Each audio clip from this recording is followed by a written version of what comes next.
Muito bem, a Dani sabe que essa é uma das minhas músicas favoritas também.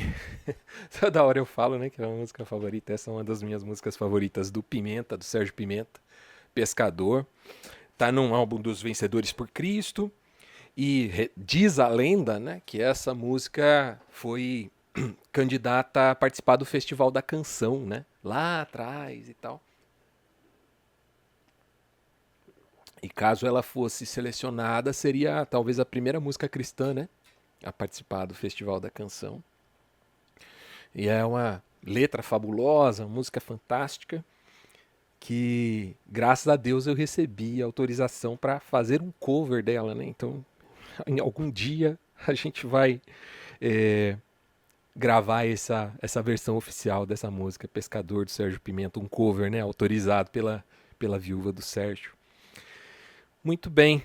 É, a gente vai iniciar uma nova série nessa semana. E a gente vai analisar os textos de Eclesiastes, né? Eclesiastes é talvez um dos livros mais difíceis da Bíblia, um dos mais complexos.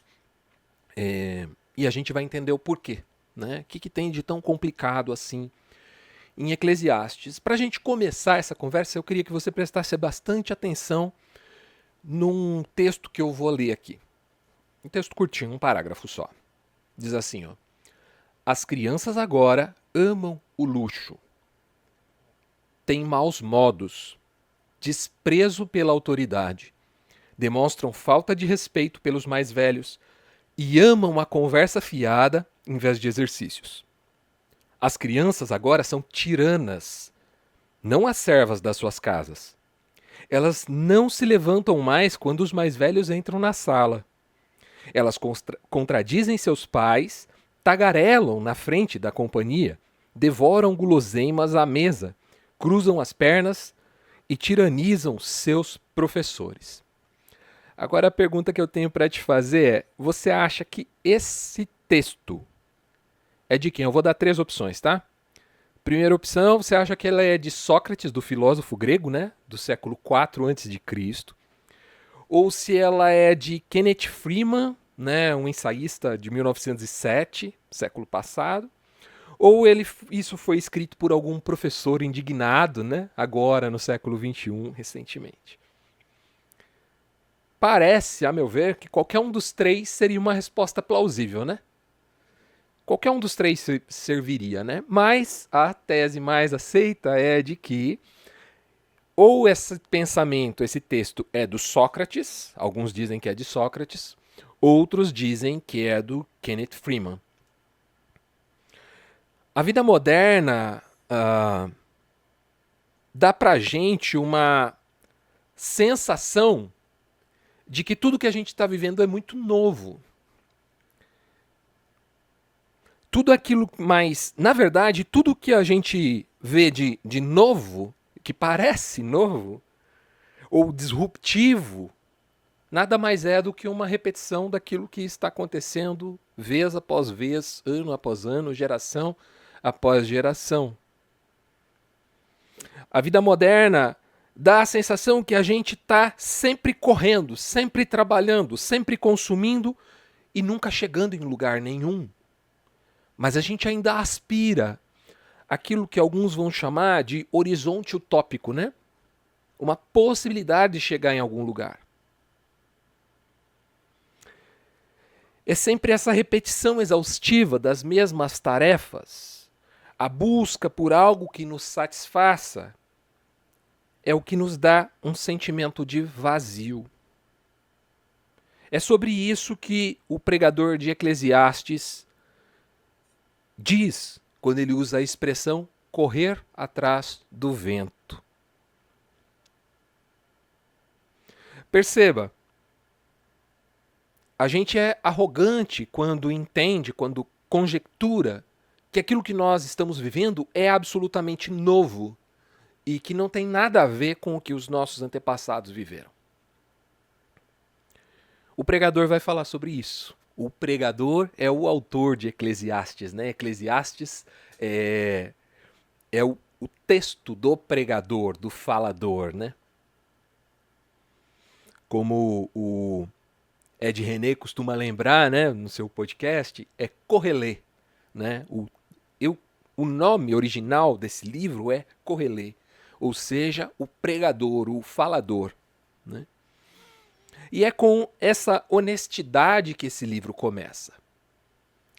Como quem diz assim, nós estamos achando que somos muito especiais e muito diferentes de tudo aquilo que aconteceu antes da gente, mas nós não somos.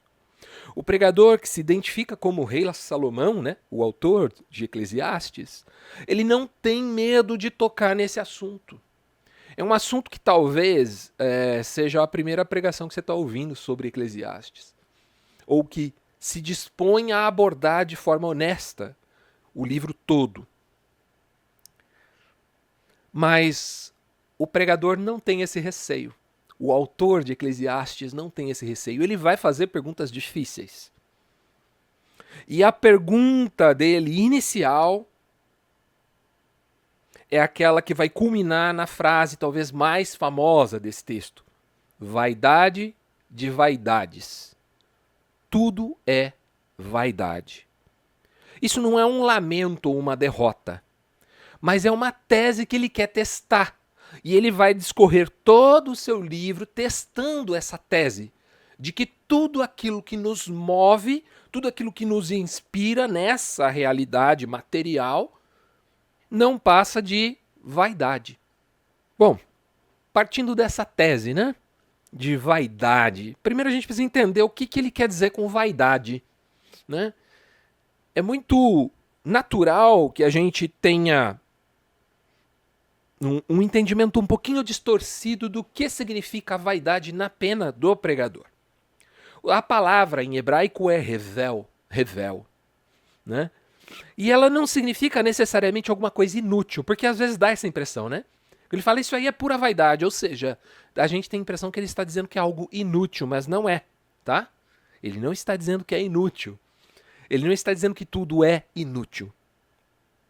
O que ele está dizendo, quando ele diz revel, significa que é algo intangível, um vapor, uma névoa, algo que simplesmente desaparece muito rápido, que não tem substância.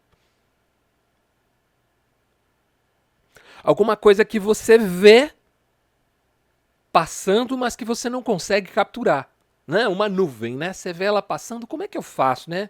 Para manter essa nuvem sobre a minha cabeça para me fazer sombra, eu não tenho como fazer isso.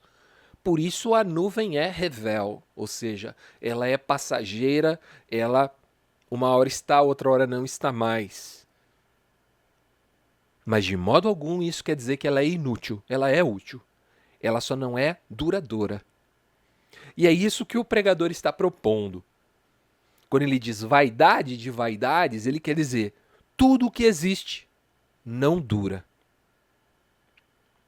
A grande busca humana por um sentido fora de Deus é frustrante e exaustiva.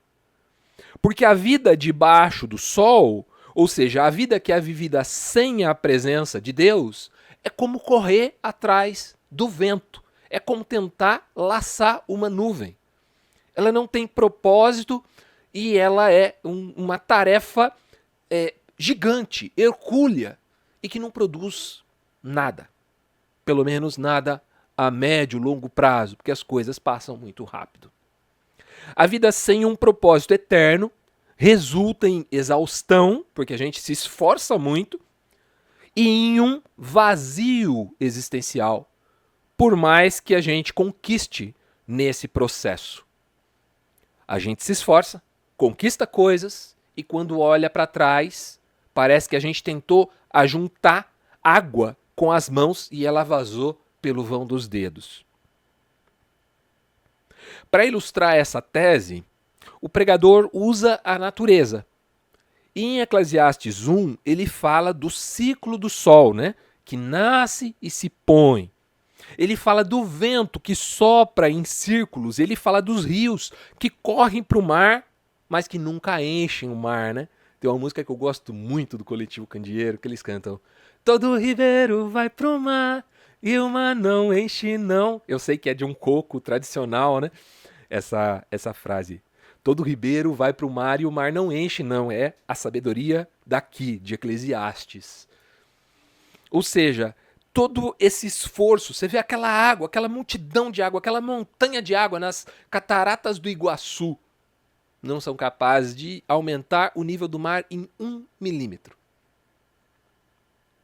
A natureza é incansável, é cíclica, é repetitiva e ela não alcança um destino final. O pregador sugere que a vida humana sem a intervenção divina é tão vazia quanto esse ciclo da natureza. Ele não tem um fim. Se o homem não se encontrar com Deus, ele não tem um ponto final da sua existência. Ele não tem um propósito para onde ele está indo. Existe uma frase do livro Confissões de Santo Agostinho, que está inclusive numa música minha, né? Em que ele diz assim: criaste-me para ti e o meu coração não tem sossego enquanto eu não repouso em ti. Ou seja, eu fui criado para Deus. E sem Deus, a minha vida é só correria, sem um propósito. O nosso esforço parece não ter um propósito final. A vida apenas se repete. E a gente vai fazer reclamações como Sócrates fez, como Freeman fez, e continuar marcando passo nas mesmas questões, sem um progresso. Ou como já cantou, né, alguém da nossa MPB, ainda somos os mesmos e vivemos como os nossos pais, né? Continuamos no mesmo lugar. Por fim, então, o pregador conclui falando sobre a experiência humana. Nossos olhos nunca cansam de ver, os nossos ouvidos nunca cansam de ouvir, mas o resultado final é sempre o mesmo: nada de novo. Não há nada de novo debaixo do sol. Essas passagens não são sobre o mundo ser chato, sobre a existência ser monótona, né? Sobre o progresso ser impossível, mas sobre a futilidade de buscar sentido nas coisas criadas. Buscar sentido em algo que eu mesmo fiz. Quando a Bíblia nos fala sobre idolatria, a Bíblia diz que é uma tolice cultuar algo que eu mesmo criei com as minhas mãos. Algo que o ser humano fabricou. E tratar aquilo como se fosse Deus. Isso é só tolice. Porém, o que é que nós fazemos quando nós cultuamos um aparelho de celular, por exemplo? Ou uma bebida, que é a nossa bebida favorita? Quando nós vivemos em função de algo que foi criado por nós mesmos, humanos. É tão tolo quanto. Quando a minha vida é em função de um carro. Quando a minha vida é em função da minha profissão. Quando toda a minha existência está voltada para algo que eu mesmo produzi. O grande pecado da idolatria não é que ela ofenda a Deus ou a sua santidade, mas é que nós passamos a ser deuses de nós mesmos.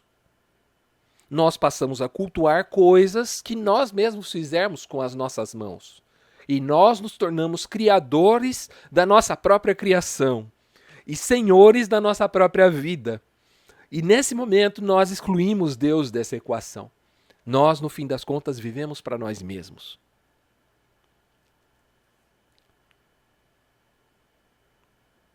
Quando nós nos apegamos a essa futilidade, a gente busca sentido nas coisas criadas. A memória das coisas do passado escorrem pelo vão dos dedos. E as coisas do futuro também, elas deixam de ter significado, porque a gente entrou num ciclo vicioso e a gente não vai sair desse lugar. Todo esse comentário que eu estou fazendo está dentro de Eclesiastes capítulo 1, do verso 1 ao 17, tá?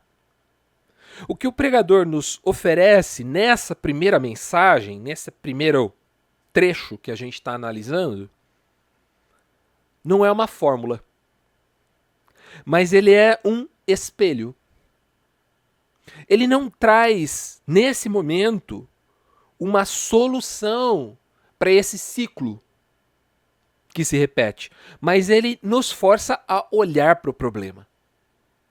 Não se trata de encontrar uma porta para escapar desse ciclo, nesse momento, mas se trata de encarar esse ciclo com honestidade. Eu estou preso em um ciclo que não vai me levar a lugar nenhum. Esse passo precisa ser dado antes da gente procurar uma porta de saída. E é isso que o pregador está fazendo. Ele está dizendo, a vida não tem sentido. Não existe nada de novo debaixo do sol. Tudo é vaidade, tudo é etéreo, tudo é vapor.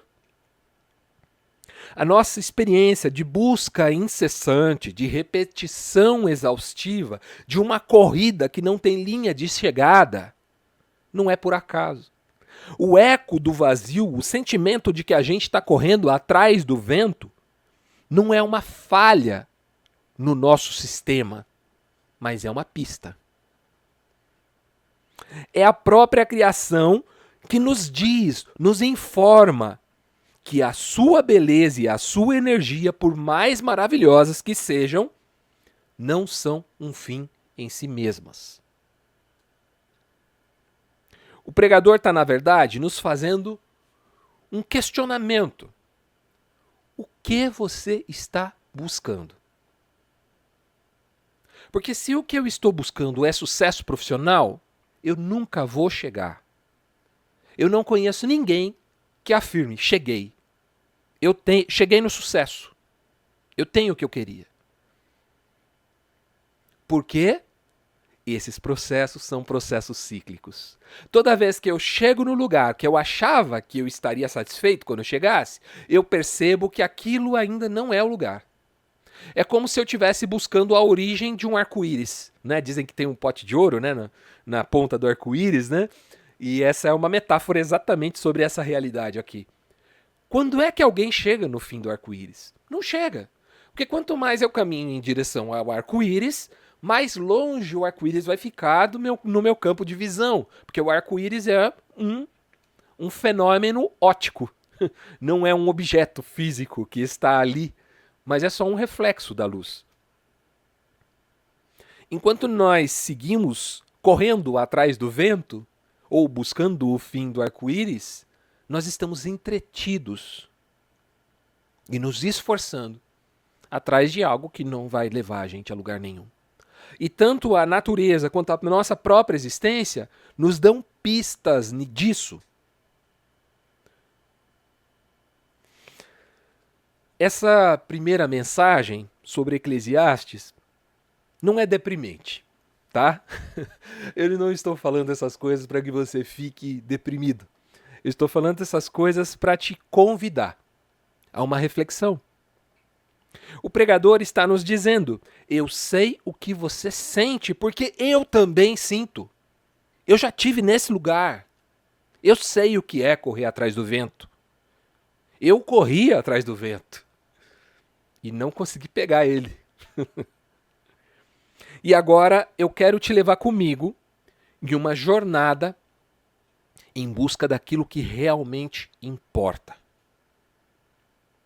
E a pergunta que é lançada por ele, nesse primeiro momento, é a seguinte: é possível encontrar sentido para a vida debaixo do sol? E aí, o pregador vai tentar, na próxima mensagem, a gente vai ver um pouco sobre como foi esse processo do pregador na sua busca por prazer e sabedoria, que vai ser o tema da nossa segunda mensagem. É isso que eu queria compartilhar com vocês hoje. E como sempre eu vou fazer uma pergunta aqui para que a gente possa trocar uma ideia e trazer nossas impressões, né? E a pergunta é a seguinte: em sua própria vida, onde você tem sentido o eco do vazio? Onde é que o seu esforço parece que é um ciclo que não tem fim? Deu para entender? Vou repetir. Em sua vida, onde você tem sentido um eco do vazio, onde o seu esforço parece um ciclo sem fim. Se alguém já estiver falando, você levanta a mão, aguarda. Se ninguém estiver falando, pode abrir o microfone e compartilhar o seu pensamento. Que bom que você chegou até aqui. É sinal que você assistiu toda a mensagem, e se você assistiu toda a mensagem, é sinal que ela te edificou de alguma forma, te levou a alguma reflexão. E queira ou não, esse é o motivo principal da gente estar aqui, gerar uma fé que é forjada na reflexão, no questionamento, na dúvida. Tanto que você deve ter notado que no final da mensagem sempre tem uma pergunta para o pessoal que está participando ao vivo interagir, compartilhar novos pontos de vista, trazer contraponto, somar a toda a ideia que foi exposta. Se por um acaso você está assistindo aqui e não viu a reunião ao vivo, você também pode interagir aqui nos comentários desse post ou mandando inbox pra gente. Te interessa participar das nossas reuniões? É muito fácil. Essas reuniões acontecem totalmente online, então você pode participar de qualquer lugar do Brasil pelo Google Meet. Para acessar é só entrar em igrejapresente.com/encontro. Salvo raríssimas exceções, as nossas reuniões acontecem todos os sábados às 20 horas. E aqui todo mundo é bem-vindo, principalmente se você não se sente bem-vindo e acolhido nas igrejas tradicionais. A gente só não é tão tolerante assim com pessoas intolerantes, e a gente só não recebe tão bem assim pessoas perfeitas. Mas a gente também está aprendendo. Se você quer saber mais sobre a Igreja Presente, dá uma olhada no nosso manifesto, clicando aqui. E se você quer seguir o nosso canal e acompanhar todas as reuniões que são postadas, é só clicar aqui. No mais, seja muito bem-vindo, espero que você se sinta em casa. Um abraço, tchau, tchau. É proibido